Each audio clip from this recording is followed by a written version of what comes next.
Bueno, la invitación a este encuentro tiene que ver un poco con repensar las relaciones laborales a la luz de un concepto que usualmente es el que más se utiliza en torno a las distinciones en el mundo del trabajo, particularmente con esta distinción dicotómica muy tradicional que es el de la formalidad e informalidad. Un poco la discusión que venimos trabajando hace ya un rato tiene que ver con distintas dimensiones que uno va explorando a través del trabajo de campo que se va realizando, y es por eso que en esta ocasión he invitado en este caso a distintos colegas que se han desarrollado y han profundizado en distintas temáticas en torno a esta posible distinción entre la formalidad y la informalidad, un poco con la propuesta de que estas perspectivas analíticas se nos quedan un poco cortas, ¿sí? En ese sentido, este seminario cabe dentro, este coloquio cabe dentro de la presentación ya de resultados y de finalización del proyecto postdoctoral que vengo llevando a cabo hace ya 3 años.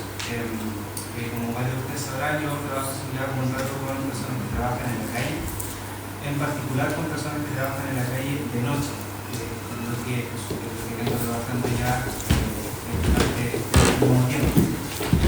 Antes de empezar, quisiera dar unas palabras de introducción como para poder enmarcar qué es lo que estamos hablando, qué es lo que venimos a exponer acá en este espacio. Como ya saben, este coloquio lleva por nombre el trabajo y la vida cotidiana, que es un componente esencial que hemos descubierto y que también nos proponemos a partir de la problematización de estas mismas perspectivas que ya les vengo discutiendo hace un rato.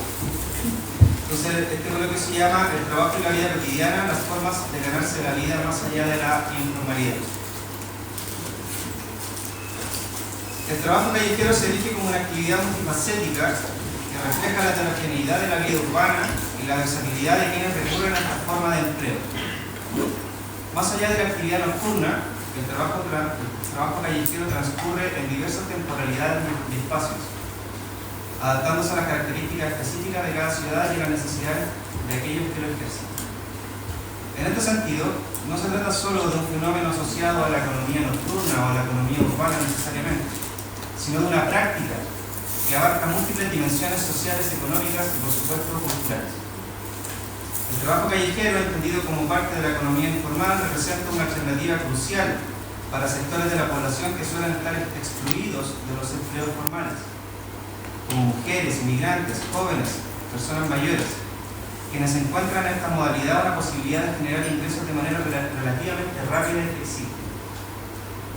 En contextos donde el mercado laboral formal impone barreras considerables, por falta de calificación formal, limitaciones de movilidad, responsabilidad de cuidado, o estigmatización racial o de género, la informalidad aparece como un espacio que, aunque vulnerable y precarizado, ofrece oportunidades de integración económica que de otro modo estarían restringidas. En este marco, la informalidad no debe ser vista simplemente como una falla o una ausencia, como usualmente se le califica, sino como una respuesta a las desigualdades estructurales del mercado laboral y un recurso que los trabajadores y trabajadoras utilizan estratégicamente. Además de ser una salida económica, el trabajo informal también puede ser una elección. A pesar de los desafíos y la inseguridad inherentes a este tipo de actividades, existen quienes optan por la informalidad y la economía que esta les permite en comparación con las rigideces del trabajo formal. La libertad para decidir los propios horarios, los modos de trabajo y el tipo de actividades es un aspecto valorado por muchos trabajadores y trabajadoras, que ven en la economía informal un espacio de relativa independencia, en contraste con la subordinación que suele caracterizar el empleo formal.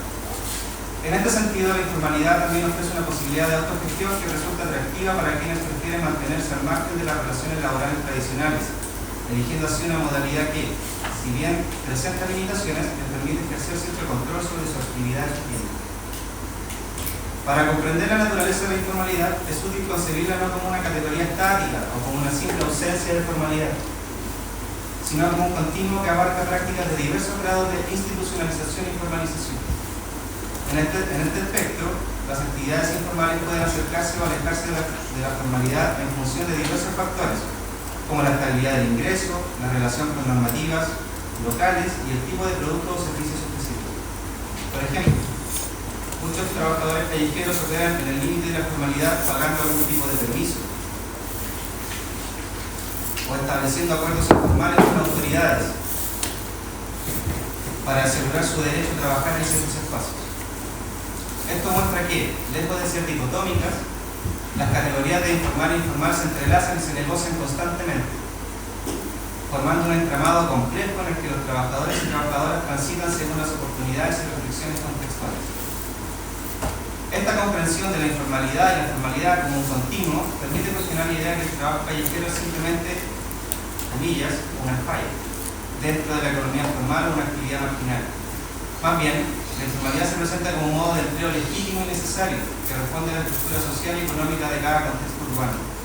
La dualidad entre formalidad y informalidad, por tanto, se vuelve insuficiente para abarcar la complejidad de las prácticas laborales que coexisten en la ciudad y que continuamente se adaptan, hibridan y transforman según la necesidad de los trabajadores y las características del entorno urbano.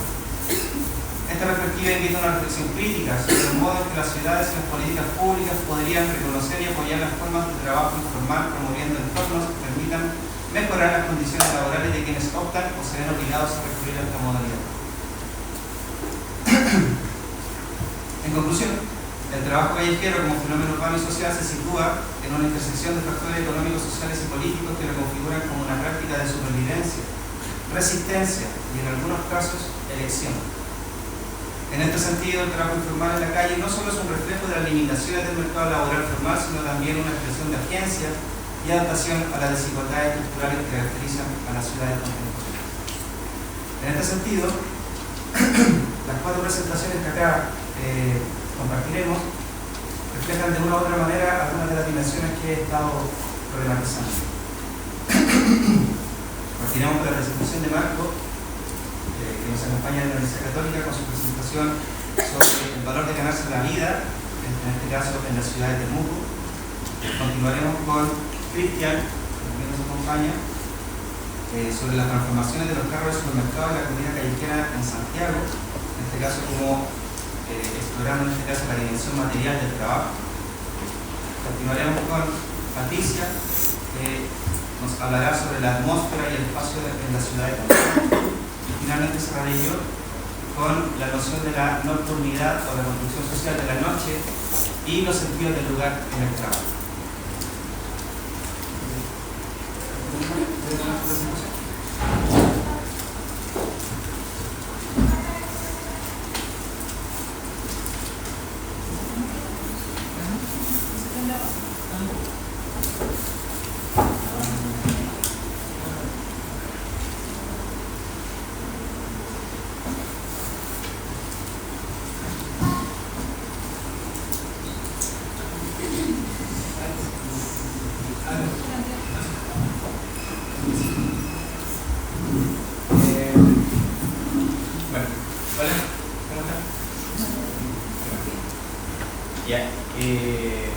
Bueno, voy a presentar a continuación algunas reflexiones sobre la tesis de magíster que realicé en Temuco.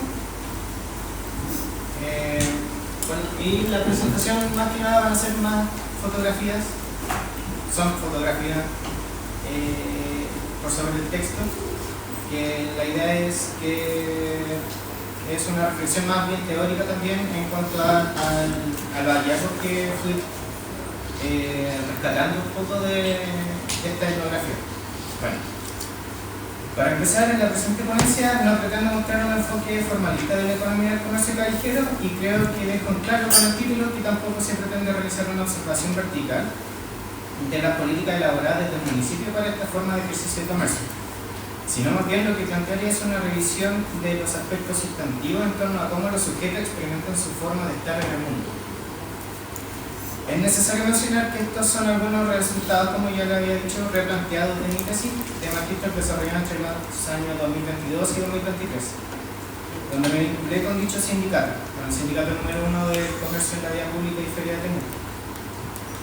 En un principio quería plantear la investigación de tesis desde un enfoque más urbano-espacial, que era lo que más me llamaba la atención, esta disputa por el espacio y su significado sobre el espacio público, valga la redundancia. Esto se puede entender, bueno, si primera dando una definición, como un espacio disputado. Sin embargo, a partir de las idas al terreno, las conversaciones con mis profesores guía, psicología y algunas lecturas, como la del tesis de Jorge, decanté por explorar las formas de valor entre los comerciantes, buscando alternativas a las comprensiones normativas del trabajo mismo, planteando la pregunta sobre cuál es la valoración de estos sujetos sobre su propio trabajo.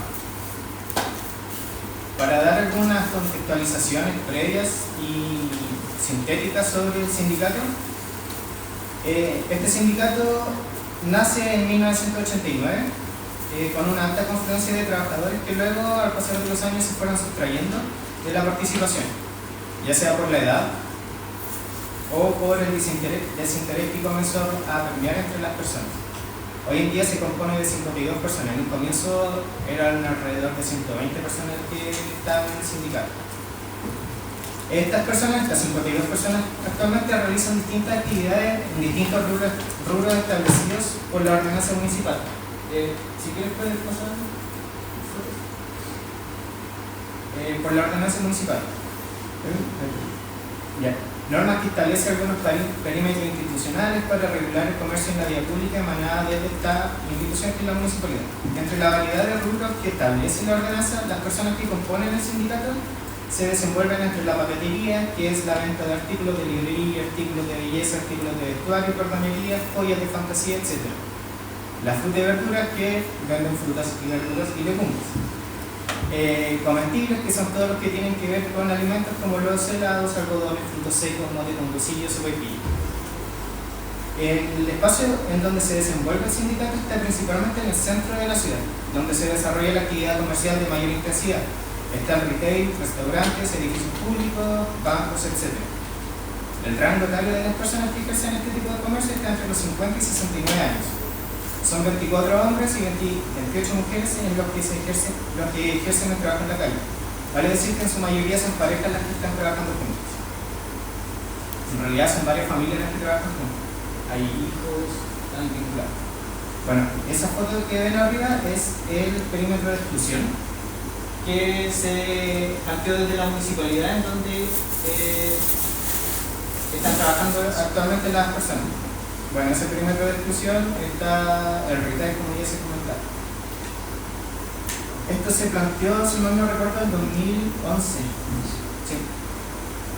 Bueno, ahora vamos como a ver un poco lo que vengo a replantear de mi tesis. El trabajo, el valor y ganarse la vida. Antes de proseguir, quiero detenerme en algunas definiciones del trabajo en el caso particular.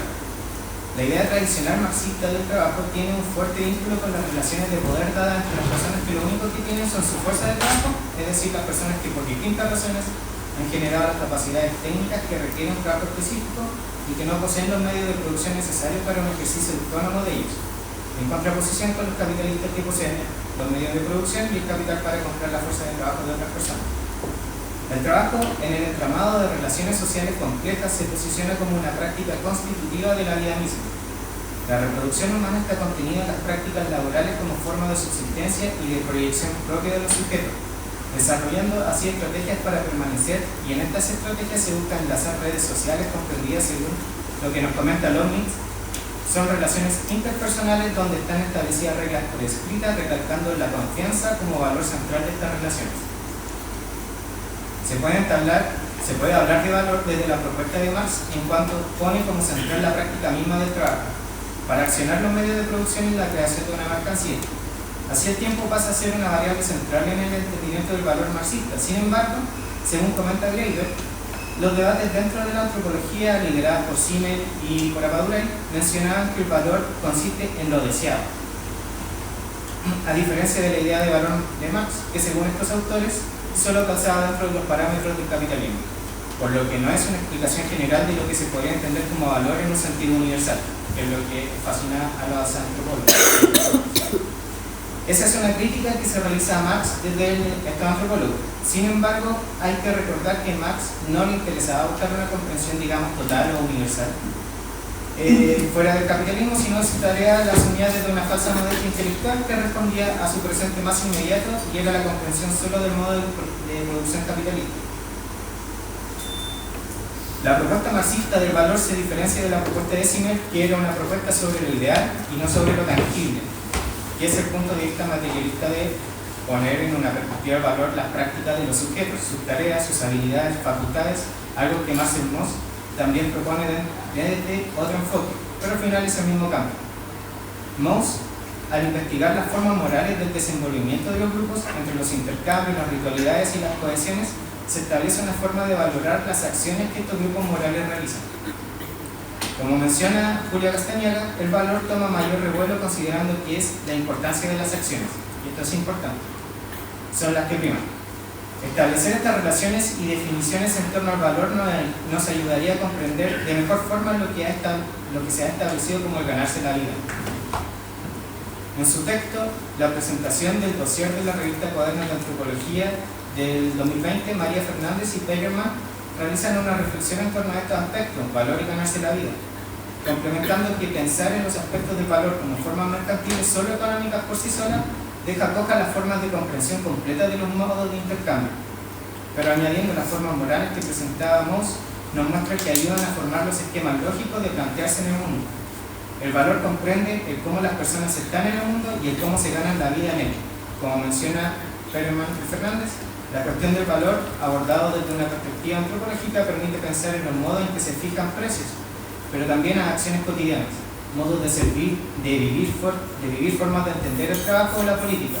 Las elecciones morales sobre cómo ganarse la vida implican modos de valorar ingresos de dinero, pero también ponderar formas de sociabilidad, militancia o relaciones afectivas. Así, las formas de valoraciones están intrínsecamente relacionadas con las formas morales, de establecer relaciones sociales, por tanto de establecer formas de ganarse la vida. El tema puntual es el cómo. Las formas de acumulación capitalista, como ya han dicho en infinidad de autores y autoras, contienen las formas de disposición y acumulación, ya sea de recursos naturales o de fuerza de trabajo. En el caso de los comerciantes de la vía pública, caen no en una venta de la fuerza de trabajo, sino en una cierta autonomía laboral, como bien decía Jorge, dada por una reapropiación de esta fuerza de trabajo. En este sentido, no se da una acumulación ampliada donde se apuesta por una expansión del capital inicial aumentando el porcentaje de un excedente, sino más bien se da en una acumulación simple, donde el fin no es la acumulación del excedente y su reinversión, sino de alcanzar un mínimo de ganancia para la reproducción de la vida, ya que se está jugando una forma de estar en el mundo por medio de no solo un modo económico de reproducción y ampliación de excedentes, traspasando la forma económica en solo la ganancia, sino del medio, que es la ganancia mínima, para lograr el desarrollo o reproducción social de la forma de vida. Uno de los aspectos característicos de este tipo de comercio, al menos en el caso específico del sindicato, es la forma de adquirir mercancía para la venta. Partiendo de la base de Bourdieu, nos menciona en su trabajo de Argelia 60, un muy buen libro, que el trabajo del comercio pequeño es una de las pocas ocupaciones que no exige un capital inicial monetario. Tampoco demanda largos años de estudio en escuelas o universidades, sino lo que se requiere para comenzar una empresa de este tipo es tener redes, en términos de los ómnibus. La economía informal depende en gran medida de las redes sociales, y que éstas están insertas y operan en el marco de un conjunto de reglas culturales prescritas. La confianza es un requisito fundamental en la operación de la segunda economía. Un hombre debe cumplir su palabra a como dé lugar. Por tanto, la idea de reciprocidad en la adquisición de mercancía primaria se vuelve fundamental en las relaciones sociales preestablecidas, tanto entre los propios comerciantes, familia, amigos y proveedores. Como se está observando entonces, existe una concatenación de elementos que constituyen la idea de ganarse la vida. El valor, la reciprocidad y la moral constituyen los elementos de esta construcción teórica que apuesta, según mi punto de vista, humilde punto de vista, a una superación de la parcelación de conocimiento de los fenómenos como la economía o el trabajo, o las dinámicas sociales por sí solas, sino que pretende abarcar la totalidad, o como menciona Fernando Pegerman, ser una visión holística del proceso. Para abordar esta idea cualitativa del estar en el mundo es necesario un abordaje etnográfico de las comprensiones subjetivas y morales. En este sentido, el estar presentes en el proceso laboral, abordar las historias temáticas de vida, me permitieron explorar las concepciones teóricas mismas de los sujetos sobre lo que significa trabajar en la calle. ¿Sí? ¿No? ¿Sí, como quieran? Sí, son fotos para que vayan. viendo cómo es Temuco. Bueno, ahora pasando un poco más al ámbito más empírico, por así decirlo, redes, trabajo y vida, la forma de ganarse la vida. Tal como Bourdieu planteaba, las exigencias económicas de este tipo de trabajo no son altas. No es necesario tener un capital exorbitante para el establecimiento de un puesto, sino más bien se necesitan redes de contacto para dar inicio a las actividades, como se menciona en el siguiente extracto de la libreta de campo. Estábamos guardando el carro de Moisés en la bodega ubicada en calle Lautaro, y era tarde. Mientras llega otro joven en bicicleta que saluda a Moisés, un vendedor con el que trabajé, se pregunta cómo han estado y en qué andaba. El joven le dice que él estaba trabajando con el carro, otro vendedor. Y le pregunta de vuelta con el joven, ¿cuánto se necesita para invertir y trabajar en la calle? ¿Unos 200.000? Pregunta. Moisés le responde, es relativo, lo mejor es que se puede pedir fiado, lo da como opción, y que vaya con el encargo a la feria que queda camino a Cajón, a las afueras de Temuco, ya que él tiene los contactos, pero que piense bien el trabajo porque es sacrificado y no es que se gane mucho. Hay momentos en que no gana nada y pierde mercadería. Otro extracto, vendiendo en la calle con Moisés, entre tanta gente llega una señora a la que Moisés le dice que saque mandarinas para probar. Entre risas, la señora quien iba con su hija, a la que Moisés también conocía, saca y comienzan a bromear sobre la calidad de la fruta. Ahí Moisés me dice que ella es su proveedora de la feria. La señora le cobró una fruta que le había fiado anteriormente. En la historia, en otra historia, la señora Jaycee se puede ver una trayectoria laboral desde pequeña que ingresó a este trabajo con la amiga de su hermana mayor. Ella comentaba lo siguiente: a los 11 años ya estaba trabajando, me sacó una chica, ella se fue para Santiago y yo le trabajaba a la amiga de ella. Ella me pasaba mercadería y yo le vendía porque ella era amiga de mi hermana. Preguntando sobre lo que vendía, y vendía póster, juegos de tornillos, bolsos, de todo. La red de contacto provee un cierto crédito tanto económico como social. La forma en que se consiguen las mercaderías, como se mencionó, puede variar en algunos casos, y se presentan como préstamos familiares de padre a madre a hijos, o viceversa, o entre amigos o hermanos. Así el crédito social se superpone al crédito monetario capital, exponiendo una forma de economía no monetizada como tal, sino supeditado a relaciones de crédito social en donde lo que está en juego es el lazo entre las personas. Me comentaban que el pedir fiado se supone una adquisición de un producto con el compromiso del pago un tiempo después. Esto se da cuando hay una relación y confianza prolongada en el tiempo entre el cliente y el vendedor. El cómo se desarrolla esta idea en el caso presentado comprende una forma de garantía social, y es por ello que Moisés le recomendaba al joven ir con otro vendedor como garantía de que ya es conocido dentro del ámbito de la venta y el comercio en la calle. Así se puede observar una infinidad de ejemplos etnográficos que dan cuenta, no los voy a nombrar todos por el tiempo, que dan cuenta de la forma primaria de adquisición de mercancía inicial. La forma de reproducción simple apunta tanto a una reproducción de la vida biológica, pero también de la vida social de las personas. Si Marx presentaba la ecuación dinero, mercancía, dinero excedente para la acumulación ampliada, la ecuación de la reproducción simple resulta mercancía, dinero, mercancía, donde la mercancía primaria está dada por las relaciones de reciprocidad en los sujetos o colectivos. La reciprocidad es un elemento central en la forma de ganarse la vida, y aquí este es un punto que me gustaría hablar después, la reproducción simple. ¿Cuál vendría siendo, adelantando un poco, cuál vendría siendo la diferencia entre ganarse la vida y reproducción simple? Miguel, o más conocido como Barbita, hace hincapié en esta forma de reproducción al momento de consultar qué significa el trabajo para él. Y él responde: este trabajo es la obra social que haces tú para la sobrevivencia que te da para tu familia. Esta frase sintetiza la importancia más allá de la economía de acumulación particular o del trabajo por sí solo como un apartado de la vida, sino es que suma la idea de sobrevivencia de los sujetos en establecer una labor, y en esto se establece una validación ante su primer grupo social, que es el círculo familiar. La valoración establecida de su trabajo responde a cubrir una necesidad vital, que es la sobrevivencia, es decir, la proyección en el mundo. Como Bourdieu menciona que trabajar incluso por el ínfimo es hacer ante sí mismo y ante el grupo todo lo que está en su poder para ganarse la vida trabajando, para sustraerse a la condición de desempleado. Además, en esta forma de validación se percibe una fuente de expiación de los sujetos ante su pasado, frente al trabajo, como herramienta de presentarse ante la sociedad como sujetos correctos como se puede advertir en la siguiente cita. Roberto va a hablar ahora. No, si soy solo en la vida. Entonces todo eso influye y por eso tomo ese camino y no se puede decir, oye, voy a hacer esto. Pero tú, si consultáis a los comerciantes, casi todos tienen antecedentes, por eso han cambiado sus vidas. Así como tienen conciencia de que hacían cosas malas, tomaron conciencia de que tenían que sobrevivir y trabajar. Es decir, el valor del trabajo en esta comprensión tiene un ámbito simbólico ficticio en el sentido de creación humana de la palabra en cuanto a una aceptación social y subjetiva, y en el sentido de sobrevivencia biológica complementándose una con otra.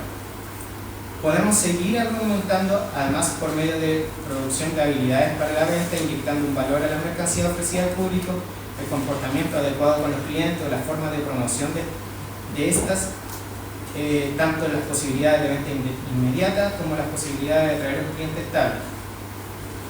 Estas cualidades se replican y son compartidas. Al momento de preguntar por el deber ser de un vendedor en la calle, estas cualidades están dotadas por aspectos morales que ponen en movimiento una serie de valoraciones sobre el bien y el mal y la formulación de una buena imagen para una buena venta, protegiendo a su clientela, comentando que al mantener una buena relación y un buen trato con los compradores, las posibilidades de venta aumentan. Esta última idea de cómo debiera ser un vendedor no es aislada en cuanto a la forma solo de vender el producto y se acaba la relación vendedor-comprador, sino que se podría mencionar que hay una razón social de este tipo de comercio en cuanto al reconocimiento de un otro que necesita o requiere el producto que se vende, la amabilidad, la voluntad de estar vendiendo para conversar con gente que está pasando por ahí, como mencionó la señora Yace, son aspectos que conllevan una idea de que no solo se vende el producto en cuestión, sino que se está entablando una relación que va más allá de un acto en sí de vender. Como conclusiones previas, puedo mencionar que la propuesta de observar el valor en los procesos laborales nos abre la mirada a las expresiones morales del deber ser de una persona en su complejidad y proyección social. Las formas de adquisición de mercancía no solo constituyen una perspectiva comercial de la necesidad del capital monetario, sino que se incorporan las normas morales del establecimiento de relaciones sociales. Como mencionaba Núñez, la economía se origina en el seno de la vida social, por tanto hay que dar observación a los procesos completos y no parcelarlos. Las relaciones sociales priman en cuanto a las formas de sobrevivencia que tienen las personas y con ello consiste una red de reconocimiento cualitativo del trabajo. La validación de una persona al trabajar no solo como un simple medio para que una mercancía llegue a un comprador último, sino que también se inyecta una actividad creativa de la venta misma. Marx comentaba que las mercancías no pueden ir ellas solas al mercado ni cambiarse por sí mismas. Debemos, pues, volver la mirada a sus guardianes, a los poseedores de mercancía. Esto nos llama a explorar esta forma valórica de los sujetos en sus prácticas. Teniendo en cuenta lo anterior, respecto a los elementos que componen el ganarse la vida, el valor, la reciprocidad y el sentido de vida, es que se pueden concluir en que ganarse la vida no resiste una perspectiva individual, sino que tiene que estar enmarcada en unas relaciones sociales globales. El ganarse la vida es una cuestión colectiva.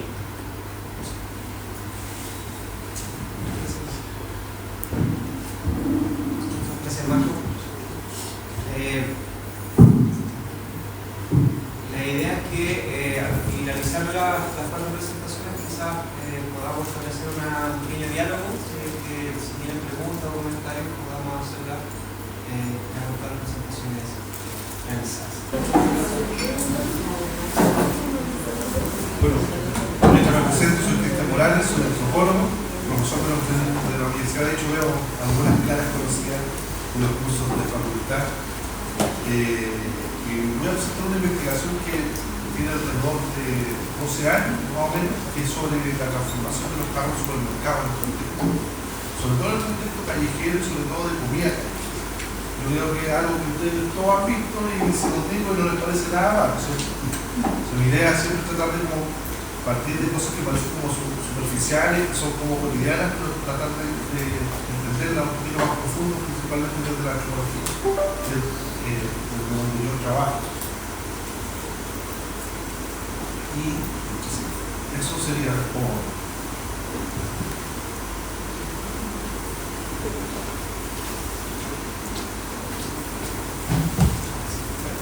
Muchas gracias.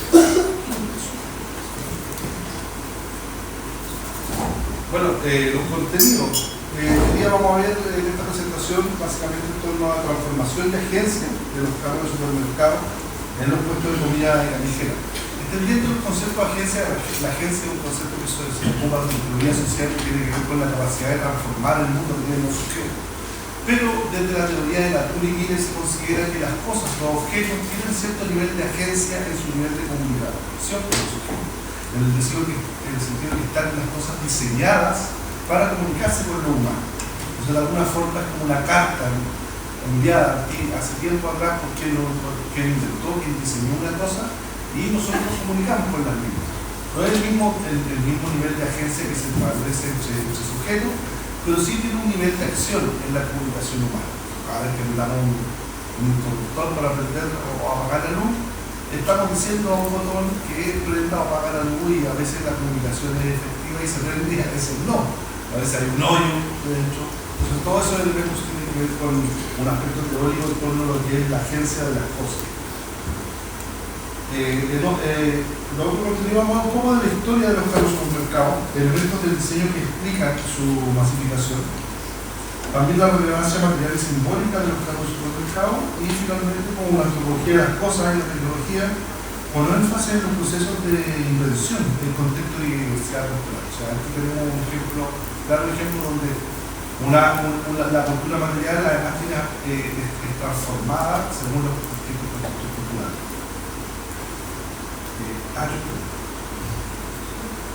Entonces, lo primero, en torno a del supermercado a la calle, el carro de supermercado. Algunas cosas que son importantes mencionar en términos históricos, que el carro de supermercado, hay toda una disputa en torno a cómo se inventó el carro de supermercado. De hecho, si ustedes pueden hacerlo ahora o después, si ustedes ponen en Google quién inventó el carro de supermercado, al tiro le va a salir la opción de Coleman, que es Sidney Coleman, que fue un comerciante inventor que crea un tipo de carro supermercado que no es exactamente el carro supermercado que vamos aquí todos los días, que todos conocen, que está en nuestra imagen. Sin embargo, sí, este inventor crea el primer concepto de un carro de una forma de comprar solo, ¿cierto? De que la gente pueda pasar por un lugar y comprar.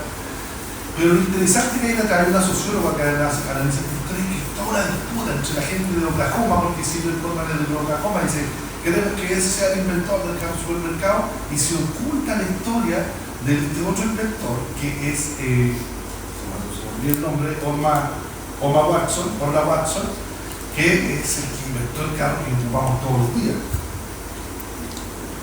Y este es el carro de Sidney Coleman, es precioso. Es lindo, dan ganas de tenerlo.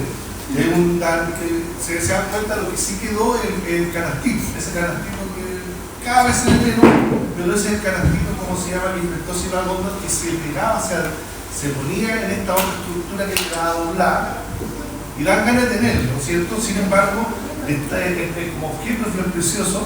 Sin embargo, tenía una serie de problemas técnicos que no hicieron que fuera el carro supermercado que finalmente dominó y masificó el mundo.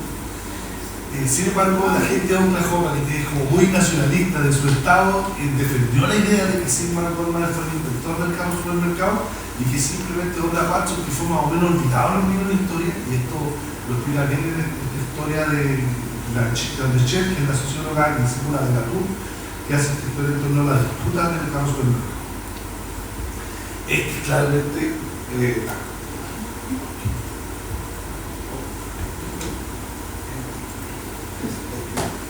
es la patente de Watson, de Orla Watson. Este es el carro supermercado.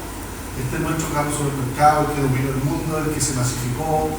Y hay hartos elementos importantes, porque yo hago esta introducción dentro de los carros, porque es importante para comprender qué son las cosas que toman también las personas que los transforman.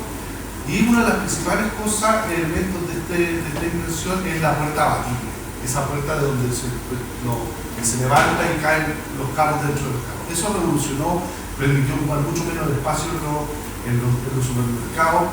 Tiene un amplio nivel para la compra, entonces fue finalmente el carro que quedó, y el que se sigue ocupando usted bien. Una anécdota cortita, no sé cómo te lo porque ahora no me voy a estar fijando. Hace poquito veía una historia de un papá que le regalaba a un niño un disquete. Que ustedes no sé si alcanzaron, muchos son muy jóvenes, pero han visto un disquete, ¿cierto? Y el niño le decía, oh, qué interesante, le decía el niño una impresión 3D del símbolo guardar. Porque efectivamente, a pesar de que el disquete ya no está, ya no existe, el símbolo guardar sí sigue. Y queda como sobrevivencia del disquete. Sigue siendo, claro, el niño lo vio como una impresión 3D del símbolo guardar. Y eso podría llegar a pasar. A pesar de que el disquete es mucho más nuevo, no ocurre con el carro porque el carro sigue siendo, y a pesar de que hoy día el carro tiene una expresión más bien simbólica como símbolo de comprar, sigue existiendo en términos materiales. El carro, a pesar de que este carro en particular tiene ciertas características y como producto de una disputa tecnológica inventiva de que sigue funcionando a nivel simbólico. Aquí algunas cosas tenemos, para dar algunos ejemplos, el carro ya simbolizado como trazo, el carro como símbolo para el carrito, como para comprar en internet, como forma de pago, un carro de oro que se expuso en Nueva York en algún punto, un carro que se transformó en auto, que está acá, etc. Hay una cultura, incluso en internet hay un fenómeno que se le llama la teoría del carro supermercado, que es para examinar la moral de las personas en la medida en que son capaces de devolver o no el carro en los estacionamientos o sus lugares de expresión. Entonces, esta es muy potente la cultura ¿cómo se llama?, de masa, y según mi teoría es que tiene que ver con que es producto de una competencia muy fuerte de inventores por establecer cuál es el carro que iba a ser para los mercados futuros. No decían una noción en la primera parte, que incluso era un carro tan loco, ideas tan locas, que había uno que era completamente adosado a las góndolas y que llegaba completamente adosado hasta el final, hasta la caja, y la gente va acá. Pero ¿qué ocurría? Toda la gente quedaba pegada atrás y se hacían unos tremendos tacos de carro entre las góndolas. La gente, mientras estaba esperando, no podía sacar porque había un carro que iba a hacer la caja. Fueron muchas las ideas, fue grande la disputa en torno a cuáles iban a ser las características tecnológicas para establecer este carro. En términos mundiales hay una asociación ya del carro saliendo del supermercado a la calle a lo que es el carro y vagabundo. Muy fuerte. Bueno, aquí tenemos el divino Anticristo, ¿cierto? Personaje famoso. Pero esto es un fenómeno a nivel mundial. El carro y la asociación entre los vagabundos es una cosa que prácticamente ocurre en todas partes. Y se ha relacionado mucho sobre esta idea de que finalmente son capaces de contener toda su vida, todo lo que necesitan para subsistir, cae en un carro supermercado. De una estructura fuerte, de una parrilla que permite la ventilización, de ruedas muy duras, etc. Hay una serie de elementos que hacen de este invento, en 1946, aún funcionar, incluso fuera de los límites para lo que fue inventado, que en este caso es el consumo del supermercado. Pero a nosotros particularmente nos interesan los carros que han sido ocupados en los mercados, como se llama, de comida. Porque por altas cosas, primero, como se llama, hay todo un proceso que se puede registrar etnográficamente, que es de recopilación, compra informal principalmente, apropiación, transformación y uso de los carros. También hay elementos del diseño del carro que son determinantes en la transformación, como su movilidad, la puerta abatible, el apilamiento telescópico de la caja, la barra de dirección, la estructura patilla y la patilla abatible, que son elementos que son muy apreciados por las personas que transforman estos carros para el uso, el comercio de comida callejera. Por otro lado, es un fenómeno latinoamericano, que es bien interesante, porque a diferencia de la asociación con vagabundos, es sobre todo en Latinoamérica, particularmente en Chile, hay muchos carros que transformados por el comercio del mercado callejero. Y también hay una asociación que esto surge a través de un trabajo etnográfico que se realizó principalmente en el mercado Biobío, donde hay actos migrantes que trabajan con carros transformados. Un poquito del proceso.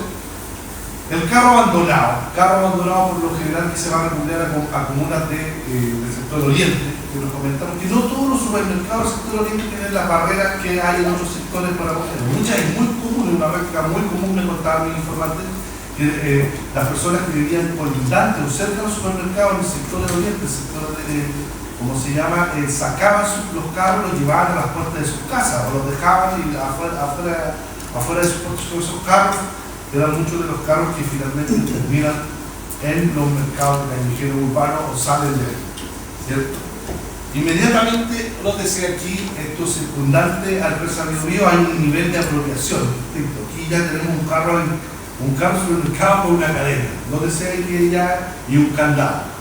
Entonces aquí ya hay el carro que tenía un tipo de propiedad particular, pública, momentánea en el supermercado, tiene otro tipo de propiedad y empieza a ser protegido, en este caso con un candado y un... Aquí tenemos otro donde a mí me gusta mucho esta, porque aquí es por un mismo candado y un mismo cadena, está el carro y la bicicleta envueltas las dos cosas de propiedad, dos elementos, dos tecnologías que son importantes en este caso para un vendedor callejero de comida. Carro típico, transformado, carro frío, ¿cierto? Le vamos a llamar esto, lleno de cosas, ¿cierto? Con el jugo, pero también están los carros calientes, ¿cierto? Aquí ya otra cosa, otro tipo de transformación, están cubiertos, ¿cierto? Está usado un balón de gas, como pueden ver. A veces las funciones no son simples, como por ejemplo aquí simplemente un carro que está puesto al lado de uno, ¿no? Donde cae perfecto la bandeja y se pone la empanada y después la persona recorre con su dirección, con la empanada y la lata y funciona. Simplemente da una vuelta, no necesita más que el carro para todo, para sacar la empanada y para dar la vuelta al vendedor. Simple, pero funciona. Supermercado. Aquí ya tenemos una transformación un poquito más profunda. Este es un carro de una panadería. Se dan cuenta que es una panadería donde venden pan, ahí el pan lo lleva a distintos, lo reparten en sectores. Aquí tenemos, para hablar un poco de la migración y los distintos tipos de sujetos. Aquí tenemos tanto una mujer peruana, muchas que se dedican a la venta de jugo, donde adosan esta máquina que es típica que ocupan ellos para hacer jugo al carro supermercado. Y al medio tenemos un vendedor de empanadas chileno y un haitiano vendiendo empanadas también y un haitiano consumiendo empanadas aquí todas están en el río. Interesante es que en un principio uno ve como un crisol de gente vendiendo el carro, pero también ocurren cosas que son más bien contractuales, donde por ejemplo tenemos chilenos vendedores de empanadas superpillas que son dueños, informalmente de 3 o 4 carros, donde algunos tienen algunos haitianos trabajando en empanadas. Entonces también ocurre eso, hay microempresarios de carros que tienen 3 o 4 carros en algún sector. Entonces es un fenómeno más complejo que simplemente como se llama diversidad de sujetos trabajando en los carros. Ocurre también, en el caso, cada caso tiene su particularidad. En el caso de los peruanos, por lo general son ellos mismos dueños de los carros que venden el jugo, ¿sí? Se va a ir concluyendo. Algunas cosas que me parecen interesantes es que, bueno, primero tenemos todo un impacto que tiene que ver con el estudio de la antropología, que es la relación con las cosas, con la relación con la cultura material. La vida social de las cosas, para que sea Pauray aquí, lo citaba también el compañero Nicópito, el diseño como una forma de comunicación, finalmente como las características y toda la disputa y toda la creatividad que se vio infectada para decidir cuál iba a ser el mejor diseño de carro, se ve reflejada en un tipo de invento que tiene ciertas características, como la puerta abatible, como la rejilla abatible, como su gran capacidad de acopio, etcétera, que hacen que el invento en sí pueda ser tomado y repensado según distintas otras condiciones, distintos contextos. Aquí no tenemos un ejemplo donde podemos ver el concepto de transculturación de Ortiz, ¿cierto?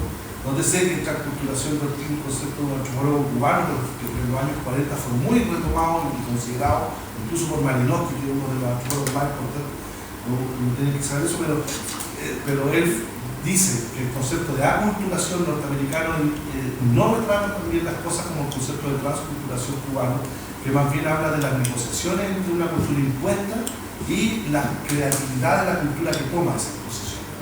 Entonces, en este caso, tenemos un ejemplo material. Tenemos una cultura impuesta material que es el carro supermercado. Nadie en Chile se le ocurre el carro supermercado. Aquí llegó impuesto. Pero ese elemento material impuesto fue transformado y reflorecido de cultura en estas transformaciones que podemos ver. Otro elemento que me interesa también, que es interesante, considero yo, son que también nos permiten pensar en las condiciones estructurales de la inversión, porque efectivamente este es un fenómeno que es más bien de Latinoamérica, porque los mercados de comida callejero en el primer mundo, en Europa, en Estados Unidos, para pensar, no necesitan de los carros, que habría condiciones materiales donde podrían transformar otros tipos de vehículos que son de mayor acceso que aquí, como pequeñas vans, etcétera, para el mercado callejero. En cambio aquí esos vehículos no son de tan acceso y lo que sí son los carros supermercados. Entonces por eso esto nos permite pensar en las condiciones materiales que también están asociadas a esta inversión. Cosas que nos quedan seguir tratando de registrar estas transformaciones, sobre todo con la imagen da un espectro, como se llama, que ilustra este tipo de transformaciones. Finalmente, desde las transformaciones también nosotros podemos pensar cosas, análisis de las mismas, y finalmente también una cosa que con esto quiero cerrar, que hemos realizado, que hemos experimentado. Hemos tratado de hacer como autoetnografía y hemos tratado de transformar nuestro propio carro.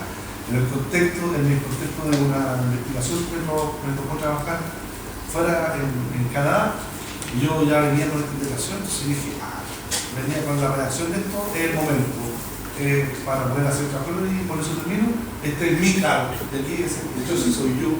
Esa fue una parrilla que yo hice con un carro que pude recuperar, tenía la rueda mala en un supermercado canadiense, lo pedí, me lo regalaron, lo llevé al patio de mi casa en ese momento. Ahí estoy, ese es mi carro transformado, y al lado son dos chilenos que me conocí en Canadá y los llevé para que pudiéramos hacer un asado en mi carro parrilla. Considero que una de las cosas interesantes de poder trabajar con esto, me tocó conocer maestros carreros, que eran caballeros que le explicaban, que le hacían los trabajos, que eran como inventores locales. Nos permite entrar en una dimensión bien interesante, que es de la inventiva asociada a esta forma de buscarse y ganarse la vida. Eso, muchas gracias.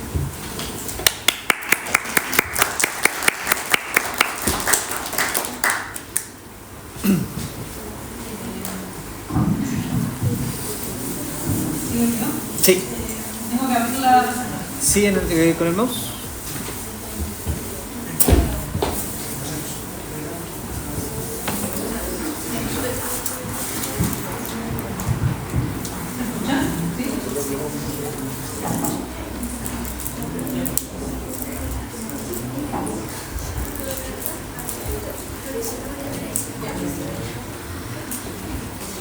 Hola, ¿cómo están? Buenos días. Oye, gracias por su escucha atenta a mis predecesores. Me presento, yo soy Patricia, soy antropóloga social de la Universidad del Hurtado de hace algunos añitos. Hoy día les quiero presentar algunas reflexiones en torno a dos casos en los que creo, uno para mi proyecto de tesis, un caso de estudio del comercio callejero en el barrio Las Tarrias, y otro ahora recientemente estoy hablando con Jorge para observar el comercio callejero en el eje de Tobalaba, Costanera Centro. En ese sentido, les quiero presentar un poco los lentes con los que observé ambos casos. Así que es una conversa más como quizá conceptual, pero voy a tratar de hacerla corta porque no es tanto tiempo y hay que dar espacio a las preguntas. Así que hoy día les voy a hablar de algunas cosas relacionadas con el comercio callejero, la atmósfera y el espacio en la ciudad de consumo. Entendía la ciudad de consumo como la ciudad actual en la que vivimos, donde las disposiciones físicas del urbano se disponen también para el consumo, ya sea el intercambio de bienes como el turismo, otras cosas. Y la ciudad de consumo viene a ser el contexto. Entonces, les voy a conversar un poco sobre los casos de investigación observados también sobre la forma en que estoy entendiendo o pensando en los comerciantes callejeros, la idea de espacio público, las tensiones que se generan por la práctica del comercio callejero y la incorporación de la lectura del espacio y la atmósfera como formas de leer el modo de habitar. Voy a estar chueca todo el rato para ir también contándoles un poco de las fotos y lo que hago. Pero sigo. En torno a los casos de estudio, el primero es del año 2018. La verdad es que voy a tomarme la primera parte porque hice una observación de más o menos que va a tener una duración de un año. Sin embargo, llegó el estallido y no me podía perder la observación de las transformaciones que estaban ocurriendo en las tardes a propósito de ser parte de la zona cero.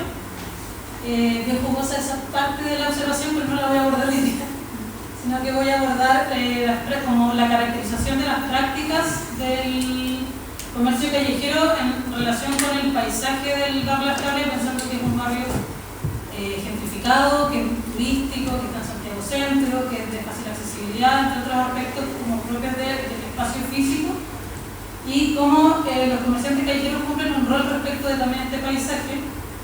En esa instancia, como caracterizar el comercio callejero, el uso del espacio que hacían y las relaciones que tenían con otras entidades, principalmente las de tensión con la fiscalización.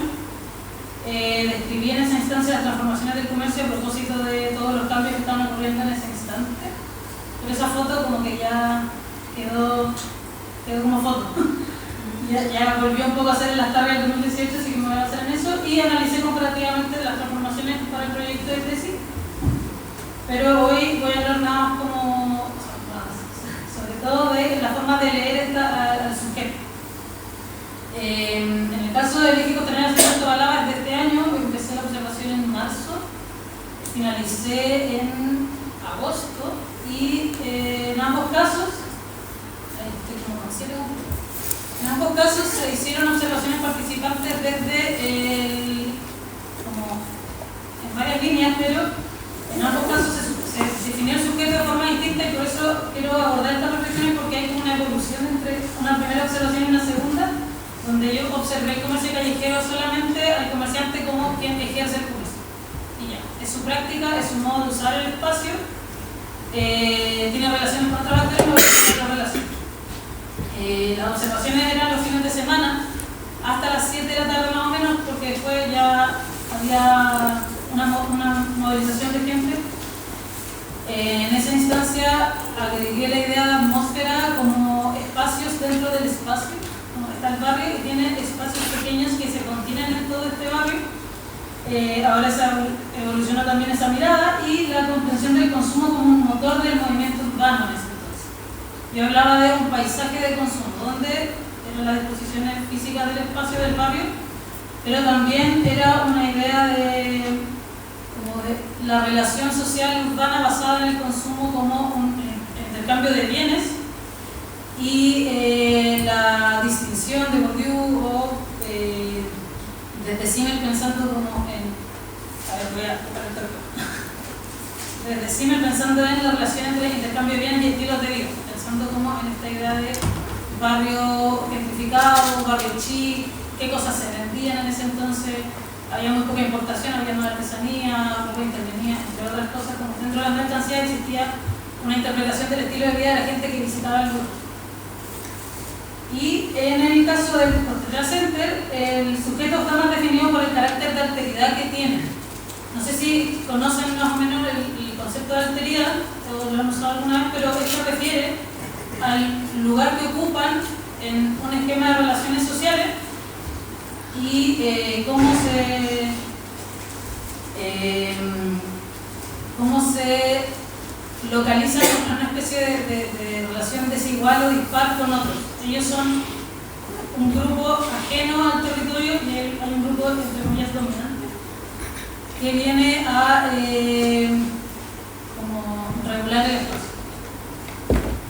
Las observaciones fueron desde las 7 de la tarde, a propósito de la idea de la nocturnidad, y la lectura de la atmósfera está más en relación a cómo las condiciones ambientales van relacionándose con la construcción de vínculos e interacciones sociales en el lugar. La comprensión del consumo hoy es solamente parte del contexto, no tanto como en otro urbano, sino es el Tal Costanera Center, como que es el choclo del consumo máximo en Chile. Eso. Entonces, la observación, no sé, ahí está. La metodología es a partir de la observación participante, a través de entrevistas conversacionales, es una observación de larga duración, de una en un caso 1 año y medio y la otra de 5 meses, y una observación en modalidades, como visitante por un lado, como vendedora en otro y como potencial cliente en otro. Distintas visitas hice distintas cosas. Eso, durante las primeras visitas era más que nada exploratorio, como delimitar los espacios, cómo se maneja el tema, los valores, cómo funcionan, y ya como vendedora eran más en torno a las relaciones que se daban entre comerciantes y con los demás actores del entorno.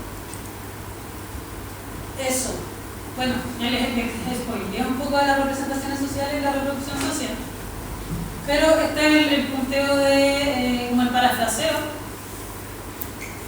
de varios autores, donde las representaciones sociales básicamente son, si tenemos un mapa de actores, donde se ubica cada cual. En el caso del comerciante callejero, puede ser tanto oportunidad como amenaza, así de extremo. En el caso del visitante o de los trabajadores que salen de Costanera, por ejemplo, en el caso de observación más actual, es una oportunidad. Si salgo de la pega, está lloviendo, justo hay un comerciante callejero en el camino al metro que está con paraguas. Y en el caso de la visión más del ideal de espacio público del vecino de Providencia, es una amenaza a la idea de seguridad, y es abordada de esa manera. En el caso de, bueno, entonces el comerciante callejero se define por las representaciones sociales como un actor otro en un espacio que de alguna manera no le pertenece, del cual se apropia, pero genera ahí una ruptura, como existe lo planificado, lo regulado, normado por ordenanzas, por diferentes como dispositivos de control, y lo que ocurre. Y ahí generamos una ruptura entre lo deseado y lo que pasa, entre la planificación del espacio público y lo que termina por pasar, y eso genera tensiones que debería abordar más adelante, no estoy spoileando. La reproducción social, en cambio, tiene que ver con el ejercicio del comercio callejero. La reproducción social en el fondo se sustenta, que ya lo mencionó mi compañero anterior, se sustenta en dinámicas ligadas un poco a lo educativo, cómo se debe usar algo, cómo debe estarse en un lugar. Suele estar más destinado al espacio privado, pero también se da en el espacio público, justamente ya sea por regulaciones como por formas de vida. En ese sentido, de la forma de vida o el estilo de vida, podemos entrar al espectro como del trabajo callejero como una forma de ganarse la vida. Más allá de, como ya se mencionó al inicio de la introducción, más allá del trabajo informal, es una forma, el comercio callejero puede ser una forma de salir de las posibilidades laborales para encontrar la propia de alguna manera, y apropiarse de la propia fuerza de trabajo, hacerse cargo del estilo de vida y tener la flexibilidad que te permite trabajar, ganarte la vida, hacer las lucas, independiente de esta contraposición de formal e informal. En relación con el ámbito laboral, la Comisión de Reproducción Social y Forma de Vivir se puede dirigir hacia la idea de ganarse la vida. En esta instancia es cómo dialoga una forma de vida con el vivir mejor, según Ana Pérez y el Contreras Pérez. Si quieren nombre de biografía, en este sentido, el comerciante callejero se define como actor cuya forma de ganarse la vida es ejercida sobre el espacio público, el que al ser un espacio compartido entra en el esquema de relaciones sociales donde cohabita con el comercio formal, visitantes, trabajadores del sector, vecinos del lugar, y que puede entrar en dinámicas que se contraponen con ideas preconcebidas y dobladas del espacio. Resumen. Esto mismo nos lleva a la idea de cómo se debe usar el espacio público y la tensión entre lo planificado y la regulación del uso práctico que se le da. En el fondo ya les conté un poco de esto, pero les quiero mostrar la foto. Esa foto es como la entrada del Ruta Europea por evidencia, y ya se ve al fondo de estas chaquetitas con luces reflectantes que son seguridad ciudadana. Por día, a las 7 de la tarde, en el sector hay más o menos, yo he llegado a contar 12, parados en diferentes puntos como pendientes de que no se instale nadie. Se van a las 8 más o menos, 8, 10, 5 para las 8, varía, pero se van como esa hora, y en 2 minutos ya está toda la gente con baño instalada en el lugar. En el fondo, ellos restringen el ejercicio del comercio de diferentes maneras, o en ocasiones hay hasta detenciones de comerciantes. Esto se ha agudizado en el tiempo desde que inicié las observaciones hasta más o menos agosto. En agosto ya había varias historias como de, oye, nos han llevado detenido varias veces. Justo yo no me pasó el día, me perdí el fenómeno, pero llegaba al día siguiente, oye, ya me llevaron. Ah, chuta. No me había entendido. Eso, se generan tensiones entre lo planificado, lo pensado y lo que ocurre en la realidad. En este sentido podemos ir hacia la idea de espacio manejada. Bueno, yo aquí me manejo principalmente desde la idea de producción social del espacio del efemero, pero también me fui paseando por lecturas más contemporáneas y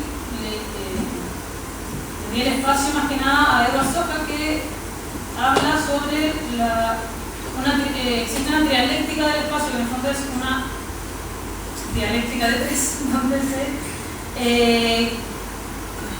nutre el espacio a partir de lo concebido, que se refiere a la planificación y la regulación, a lo percibido, es decir, la información de los sentidos que llegan y son leídas por los observadores, lo construido, donde se ponen en juego los dos primeros elementos del campo social. Hay una forma de construcción entre lo físico, lo social y lo histórico del espacio, que es lo que indica el FEBE, y aquí lo profundiza después Soja con esto de lo percibido, la información sensorial, a lo cual yo creo que quedan cortos porque hay elementos que no tienen relación con el espacio, y aquí me voy a alargar un poco, que tienen relación con el espacio y los actores que están en el espacio. En el fondo, ya en la calle está el cemento, están los árboles, está el sombreadero, están las jardineras, pero también está el elemento simbólico que nace de la sensación ambiental, puede ser, nace de la interacción ambiental con los actores que están en el espacio. Si hace frío o hace calor, el ejercicio callejero cambia. Si hace día o hace noche, también va variando. Y asimismo cambia también la lectura que hacen los demás actores del espacio. En el sentido más concreto,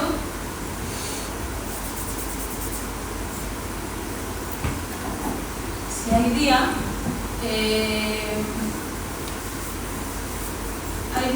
la luz de alguna manera permite que haya más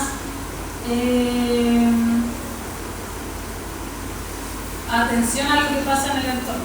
Uno puede caminar más tranquilo quizá, o menos preocupado en distintos lugares, dependiente de la aglomeración de gente que exista, porque la luz nos protege ciertamente. La noche, en cambio, puede generar sensaciones de inseguridad, puede generar sensaciones de el espacio que está aquí siendo habitado no está tan bueno, o puede ser también una oportunidad, que de hecho desde ahí lo voy a tomar, para poder ejercer la práctica del comercio u otras prácticas en la vía pública que no se pueden dar en la noche. O sea, no sé si alguno de ustedes ha tomado chela en la calle. A plena luz del día está más difícil. Ya desde las 7 en adelante está más como ti. Pasa lo mismo con el comercio. El comercio al final, el funcionario de seguridad ciudadana tiene un horario en que deja de trabajar o tiene que irse para otro lugar que puede ser más relevante para la seguridad ciudadana que una calle totalmente iluminada donde solo hay gente vendiendo. En este sentido, la atmósfera, el cambio de ambiente que se da por el hecho de que esté más oscuro, sea de noche, esté más frío, le da la oportunidad a los trabajadores del comercio callejero, a los comerciantes callejeros, de poder ejercer su trabajo y acceder a otro tipo de interacción que no se da por el día. Además, considerando que dentro de la idea de representación social, al existir un esquema de relaciones sociales, existen dinámicas de exclusión e integración, y los comerciantes callejeros que no están autorizados por el municipio pasan a ser de este grupo excluido y encuentran la oportunidad de vender lo que sea que vendan, en general entre artesanía y manufactura y importaciones, la pueden comerciar en este espacio en contraposición con otros que, además por ser en Costanera, es mucho más jugoso, porque sale toda la gente de la pega, toda la gente que trabaja en Costanera sale al metro, o toda la gente de las oficinas sale al metro. Entonces les da la oportunidad de ser un lugar estratégicamente mejor que otros durante el año. Eso. ¿Qué cosas me opinan? ¿Por qué son los lentes que me puse? Así que pueden decirme, hoy pésimo tus lentes, cambiar el fondo.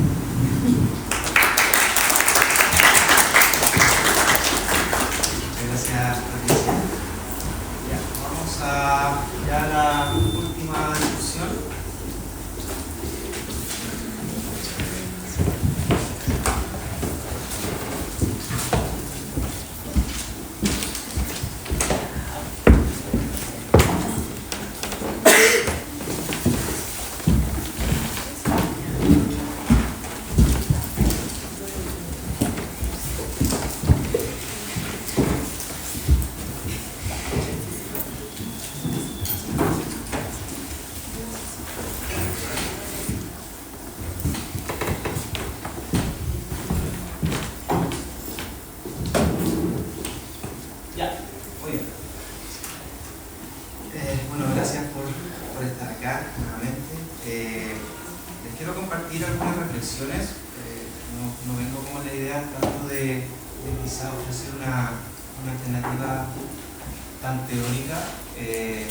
Implícitamente, ya aquí la gran mayoría ya lo conoce, ya creo que todas las semanas, todas las veces que nos vemos, le hablo más o menos de cosas de este tipo. Entonces, entiendo también que están bastante familiarizados ya también con lo que vengo trabajando. Esto es parte de un trabajo que ya vengo realizando hace 3 años, finalizo ahora en abril. Y ese es parte como de un trabajo de investigación que vengo realizando en la ciudad de Temuco, ahí, un lugar también donde José Marcos, ¿cierto? Y está adscrito en este caso al Centro de Investigación en Vulnerabilidad y Informalidad Territorial de la Universidad de Valparaíso, el CINVI. Y vengo problematizando la idea del trabajo callejero, cosa que ya trabajé en mi tesis doctoral desde el 2017. Entonces ya son varios años que vengo trabajando sobre esta temática y bueno, varias de las cosas que se han ido poniendo acá tienen que ver directamente con precisamente los cuestionamientos que yo he venido trabajando. Entonces, el día de hoy les quiero compartir una reflexión en torno a algo que descubrí precisamente a través del trabajo de campo que vengo realizando, y es la idea del concepto de la nocturnidad. ¿Sí? Si nos preguntamos un poco como a qué hace referencia la nocturnidad en este caso la estoy pensando como, a grandes rasgos, ¿cierto?, como la construcción social de la noche. ¿Sí?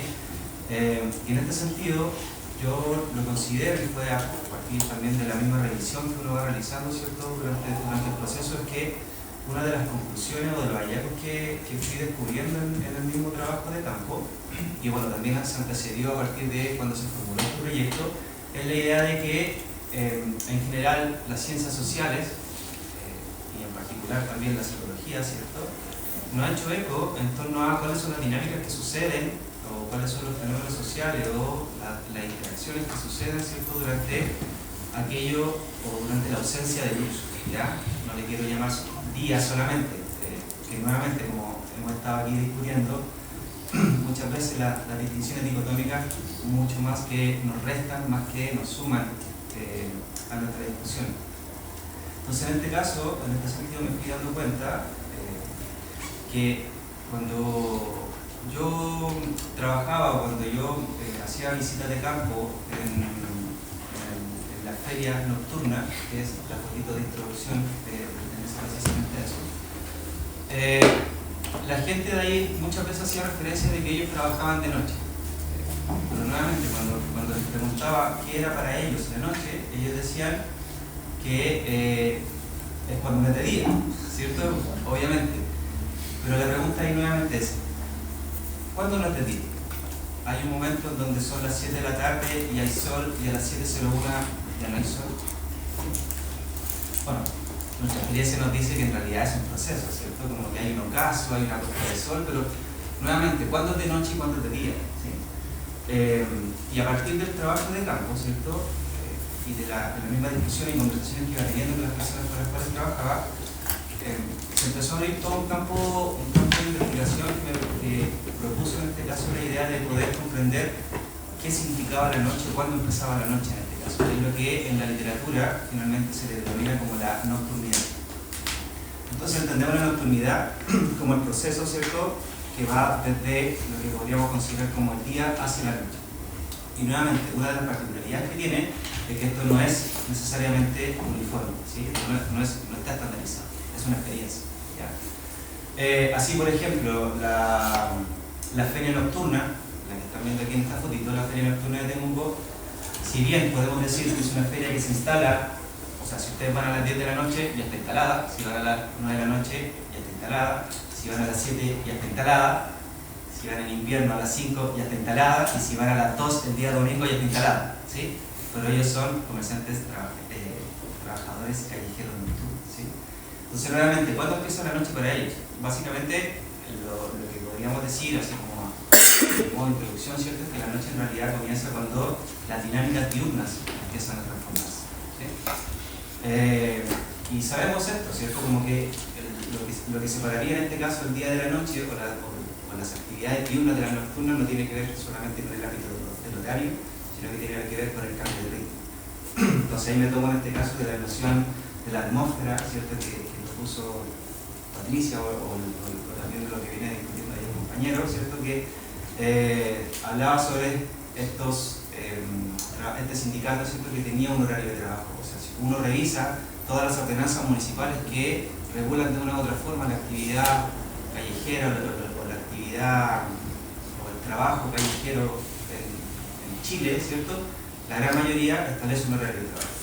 Y el horario de trabajo es un horario diurno, ¿sí? Que empieza a las 7:30, 8:30 y termina a las 5:30 de la tarde. Pero nuevamente la pregunta es, ¿y qué sucede entonces en este horario que no está regulado, en este horario que está invisibilizado? ¿Sí? Entonces, a partir de eso, me propongo esta misma discusión. Y bueno, ya lo hemos conversado, ¿cierto? Como creo yo que sería como el concepto básico, ¿cierto?, desde donde yo me tomo para poder discutir este tema, es que podemos decir que el comercio callejero, o también ambulante, yo en este caso hago la distinción de que el comercio ambulante prefiero llamarle, ¿cierto?, como comercio callejero, trabajo callejero, entendiendo que la noción de, bueno, hemos tenido esa misma discusión, ¿cierto?, como la relevancia del discurso, ¿cierto?, de la noción del discurso, y en este caso el concepto particular de ambulante tiene un sentido peyorativo en general, ¿sí? Siempre cuando se regula algo aparece esto de que el tipo de trabajador que trabaja en la calle es ilegal, ¿cierto?, siempre es el comerciante ambulante, ¿sí? Entonces, en este caso, la literatura en general, la literatura norteamericana, europea, o global más bien, ¿cierto?, se le clasifica en este caso como comercio callejero. Y sabemos en este caso, y por eso es tan relevante, creo yo, estudiar esto, y bueno, ya vimos que a través de estas otras 3 presentaciones anteriores se puede abordar desde muchas perspectivas, ¿cierto? Y es porque el comercio callejero, bueno, es una de las actividades informales más grandes, ¿cierto? Es una de las formas de trabajo más importantes en las ciudades, en las urbes de Latinoamérica, pero además tiene una característica que es súper importante, creo yo, y que nos permite en este caso poder definir la relevancia que tiene para poder abordarla y profundizar, ¿cierto? Es que es visible, o sea, la vemos y generamos una serie de relaciones y vínculos en este caso y representaciones también con este tipo de personas, con las personas que se desempeñan aquí, que en este caso tienen un significado súper relevante en cómo nosotros vivimos en la ciudad. ¿Sí?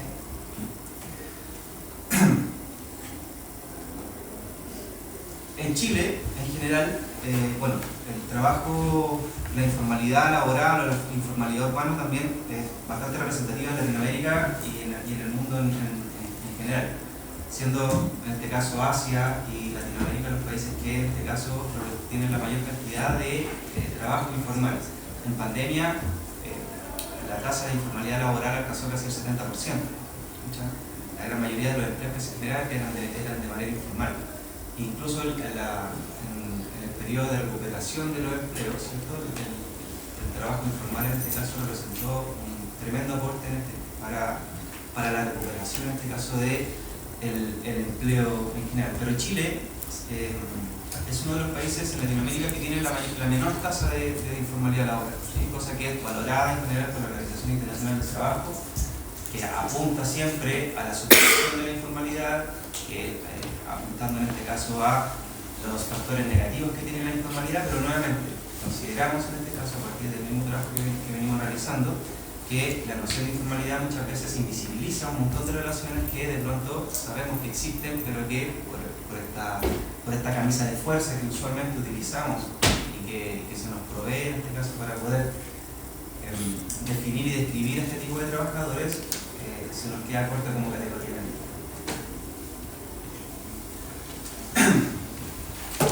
Con respecto a la nocturnidad, ¿cierto? Ya les mencionaba, la nocturnidad en general es un elemento que en la literatura ha sido poco abordada, ha sido invisibilizada. Van Lien y sus colaboradores en este caso mencionan que las ciencias sociales adolecen de algo así como una nictalopia, ¿sí? Como una ceguera en torno a lo que sucede de noche. Pero sabemos en este caso que si bien no necesariamente los vemos, no por eso no existen.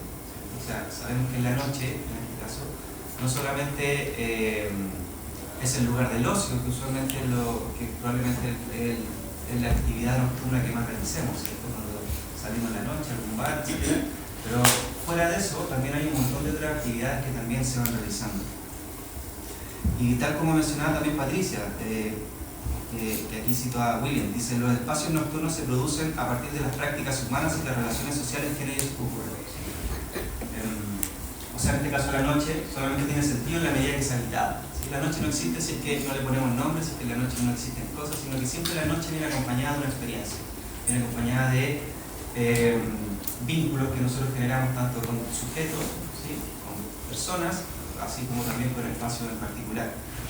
La noche se configura y se encuentra moldeada por prácticas sociales que implican procesos de conflicto y negociación acerca de lo que es o no es permisible en dichos espacios, como parte de un proceso semiótico y material propio de los trasfondos ideológicos normativos que estructuran la dinámica de conflicto del espacio público. En este caso lo sabemos y lo veíamos con respecto al tema de las atmósferas. Sabemos que durante el día se permiten hacer ciertas cosas, durante el día además no se permiten hacer otras, pero durante la noche al parecer no hay tantos límites. Si bien en este caso la noche podemos decir que es el espacio, ¿cierto?, del ocio, pero también es el espacio de la violencia, es el espacio de la inseguridad, es el espacio del miedo, es el espacio del trabajo, del gozo. O sea, la noche nos permite visibilizar y experienciar además, ¿cierto?, un montón de relaciones que de otra forma no podemos observar durante el día.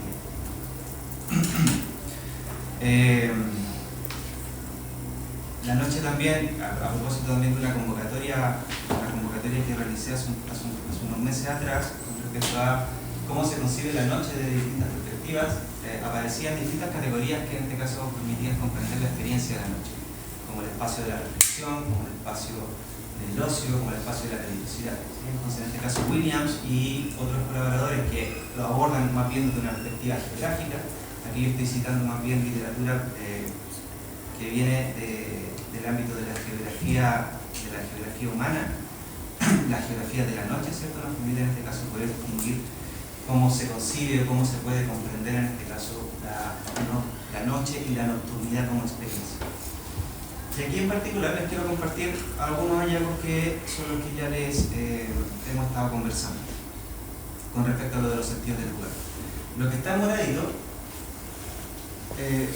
ambas cartografías son cartografías que realicé a propósito del trabajo de campo que vengo realizando.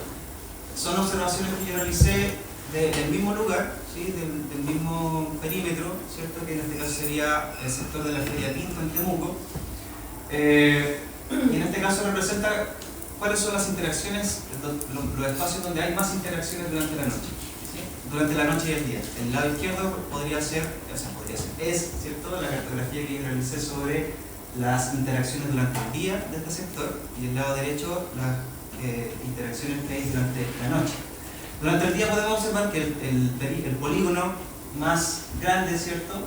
Este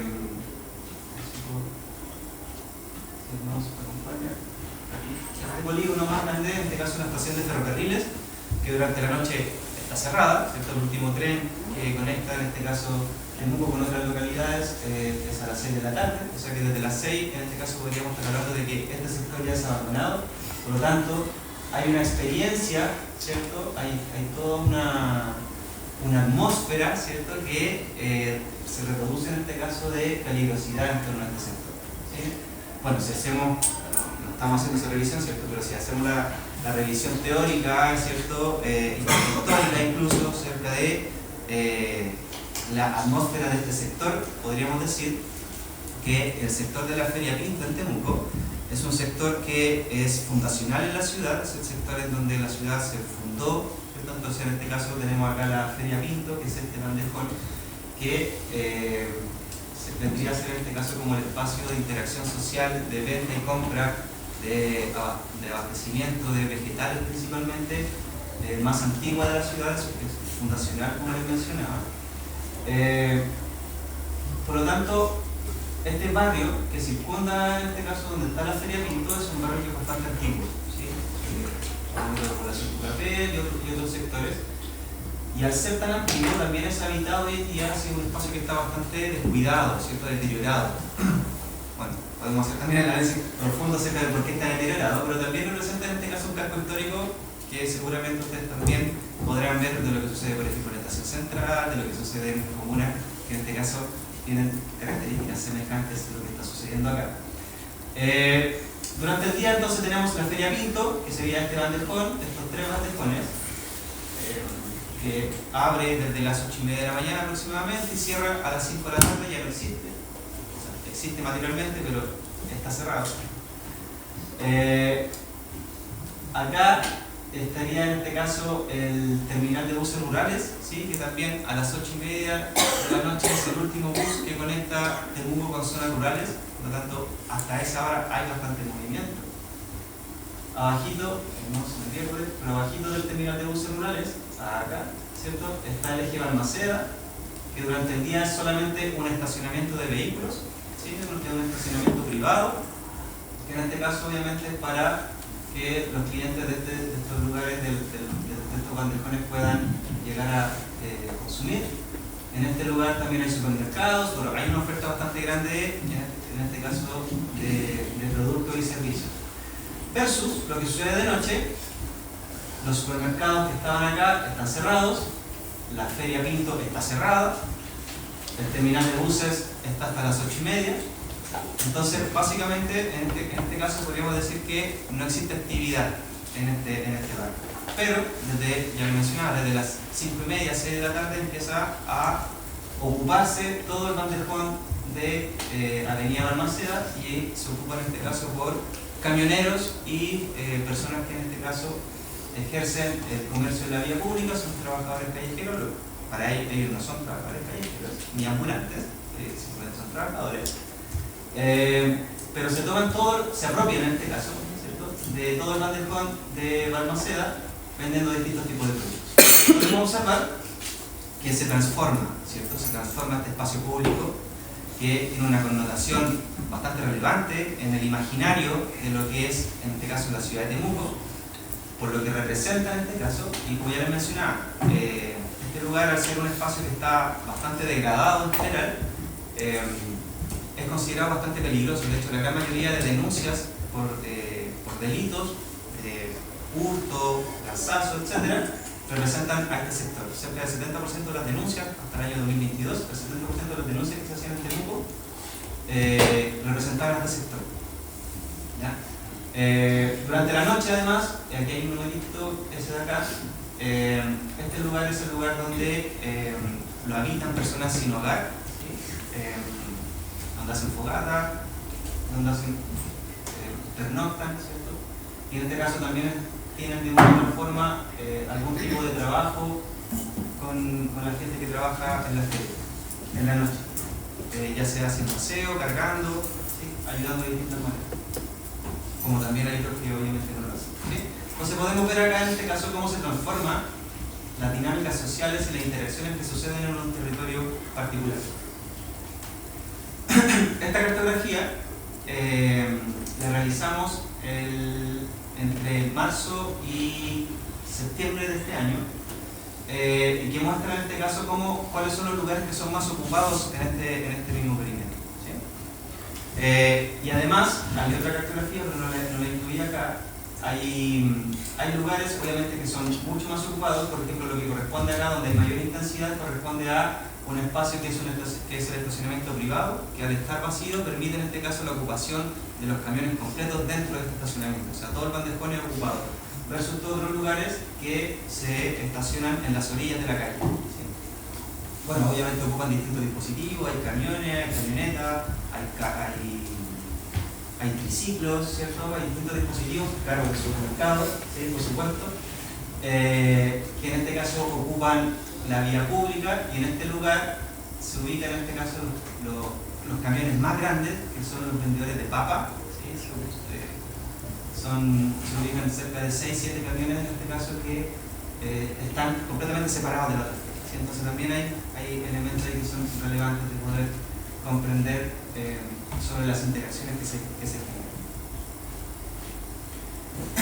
Esta cita corresponde a una entrevista que realizamos en la comuna de Macul con unos trabajadores que tienen un food truck, ¿sí?, en una plaza, en la plaza Jale. Dice: en el día pasa una que otra bolita que va hacia la verdulería, todos los demás están trabajando. En la tarde, cuando baja el sol, nuevamente estamos viendo como estos elementos, ¿cierto?, de la atmósfera y de la representación de la nocturnidad. Cuando baja el sol, a la gente le baja el apetito. Cuando salen del trabajo quieren comprarse algo al paso. Trabajar de noche es más movido. Hay el doble de personas que en la tarde. Hay un horario fijo donde la gente se moviliza y quiere comer. En este lugar la gente en el día está trabajando. Hay hartos lugares que son dormitorios. La gente trabaja afuera y acá viene a dormir. En la noche no hay grupos. Está la barra de la U, están las chiquillas que vienen 1 o 2 veces a la semana a hacer deporte, están los grupos de calistenia, también los de las juntas medievales. Son mis clientes, los amo, me compran mucho. Aquí observamos, ¿cierto?